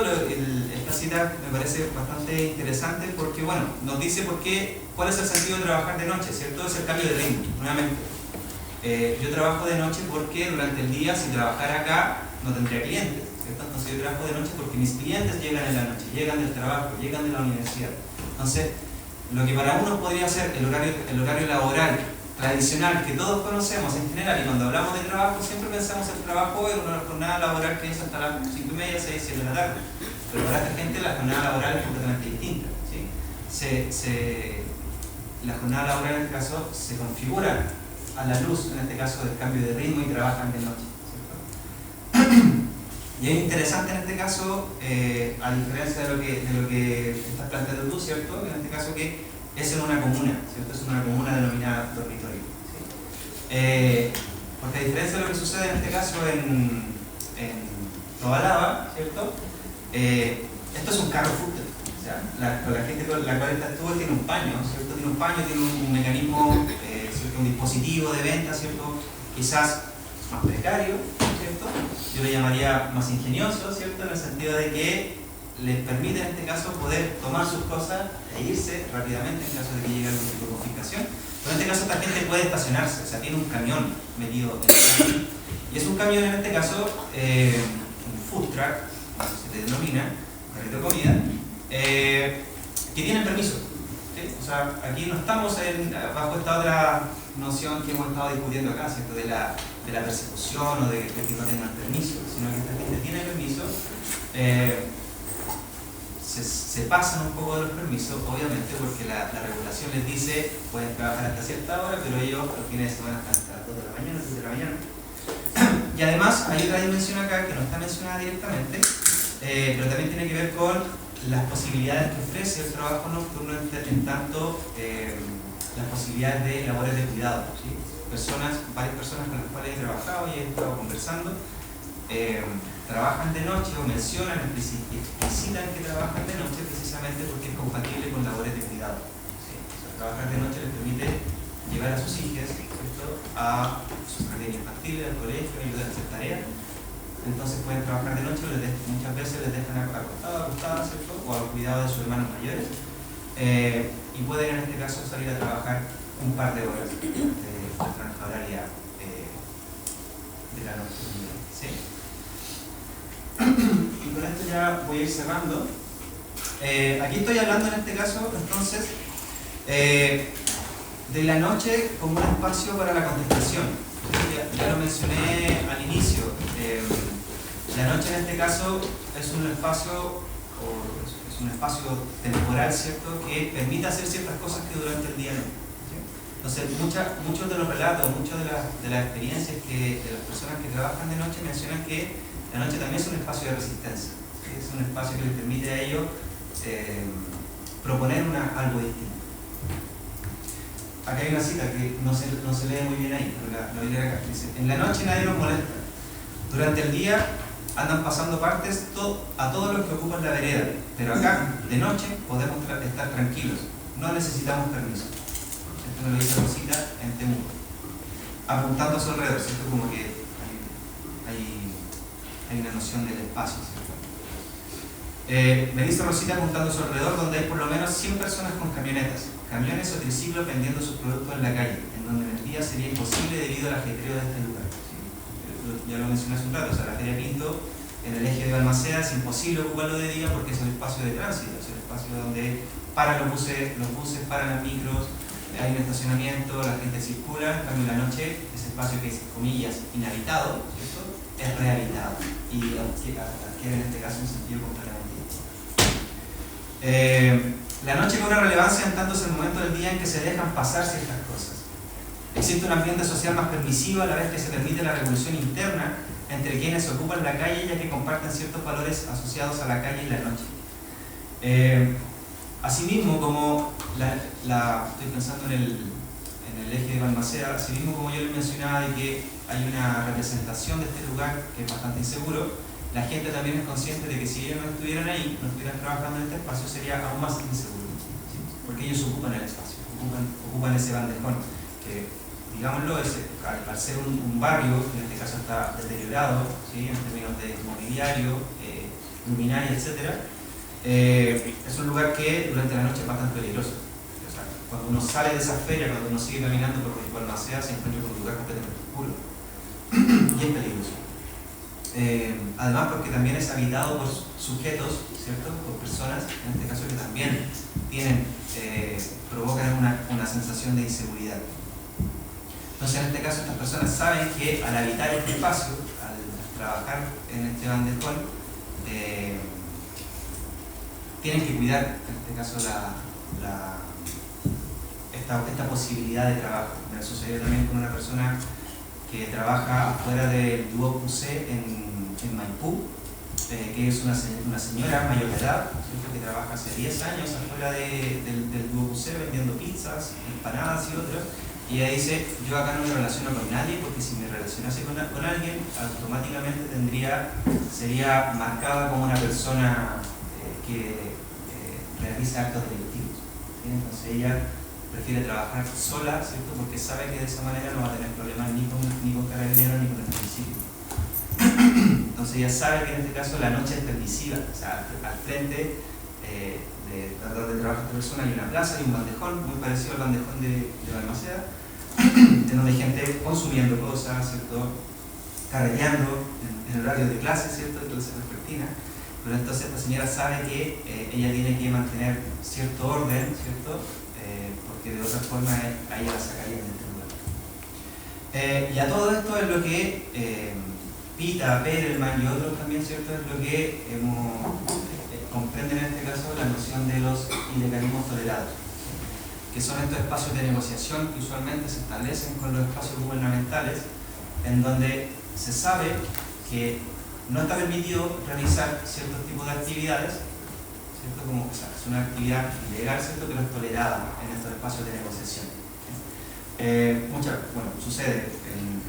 Sucede en Macul, sucedió en Maipú y también en Temuco en mayor medida, que en los momentos en donde van a haber redadas o van a haber fiscalizaciones, ya sea del Ministerio de Salud, del Servicio de Impuesto Interno, incluso del mismo municipio, muchas veces los mismos funcionarios de estas instituciones les avisan a estas personas para que se muevan, ¿sí? O sea, no alcanzan a fiscalizar o no alcanzan a generar algún tipo de sanción a estas personas, ¿cierto? Entonces hay una especie de negociación implícita en esta forma de trabajo y en esta misma relación.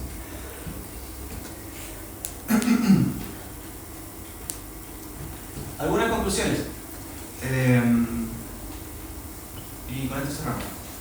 Siguiendo la idea del Lefebvre, como también ya lo mencionaba Patricia, los esfuerzos por controlar y regular los espacios urbanos son desafiados por prácticas sociales que contradicen la norma de la ciudad ideal y en su lugar promueven la idea de una ciudad practicada, ¿sí? O sea, la ciudad no tiene sentido en la medida en que no es habitable. O sea, lo que sucede en Balmaceda, lo que sucede en la Plaza Halley, ¿cierto?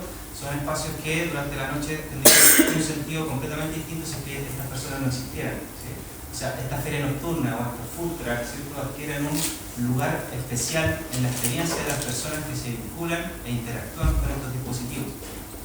El trabajo nocturno en la calle se adapta a la necesidad de los posibles clientes, así como también a la espacialidad y a las prácticas de movilidad de estos mismos, ¿sí?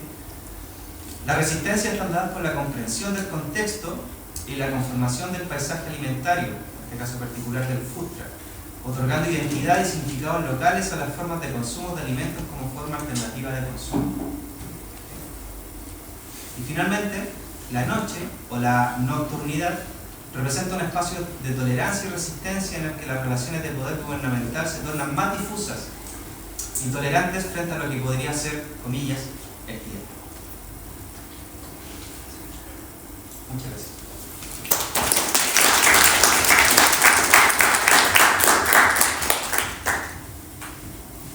Muy bien. Hemos acabado con las 4 presentaciones. Quisiéramos ahora abrir la palabra si tienen comentarios, dudas, ¿cierto? Para comentar la discusión. Yo había propuesto algunas preguntas, ¿cierto?, que podrían servir quizás para la discusión, ¿cierto? Y que tienen que ver precisamente con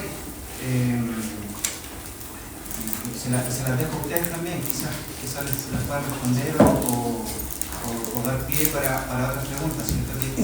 ¿A qué le llamamos valor? ¿Cierto? Que es un concepto que en este caso está implícito dentro de las 4 presentaciones, que muy bien definió Marco. Y de qué manera la redefinición de la propuesta de valor, ¿cierto?, afecta la percepción en este caso de vulnerabilidad que usualmente se le da a estos sujetos, y ahí yo me tomo de la noción de agencia, ¿cierto?, que proponía Cristian hace un rato, porque lo que estamos viendo acá es que usualmente las cuatro presentaciones, ¿cierto?, hablan de sujetos que en este caso usualmente son marcados como sujetos que son vulnerables, pero nos estamos dando cuenta, ¿cierto?, al parecer es todo lo contrario. Es un sujeto con una capacidad de agencia tremenda. ¿Cuál es la relación que existe en este caso con esta distinción en torno a el poder gubernamental y las formas de agencia de los sujetos? ¿Sí? qué relación existe y de qué manera podemos conceptualizarla o problematizarla. Como vemos que hay regulaciones, vemos que, como plantea en este caso Cristian, hay un diseño implantado que en este caso es el Carrito. A mí cuando leí el trabajo del cual hablaste, ¿cierto? Se me vino automáticamente a la cabeza lo que sucede con el grupo de sindicatos que trabajan en Temuco, ¿cierto? Cómo ellos modificaron estos carros de supermercados para poner canastos de fruta que utilizan en este caso para desplazarse por todo el centro. Corren por todo el centro de la ciudad con carros modificados, ¿cierto? Tuneados, y en este caso se resisten a algo, ¿cierto? Hay una propuesta de algo, ¿sí? Por eso es relevante en este caso pensar cómo nos vinculamos con la materialidad. Y eso, esas eran como las preguntas que yo estaba planteando. Y bueno, y finalmente, ¿qué rol juega en este caso la nocturnidad en la construcción de identidades? ¿Sí? Aquí vemos un elemento súper importante y que tienen espacio, ¿cierto?, en toda esta discusión que usualmente venimos realizando, siempre como problematizamos la idea de la identidad y de qué manera esta promueve o no ciertos tipos de relación.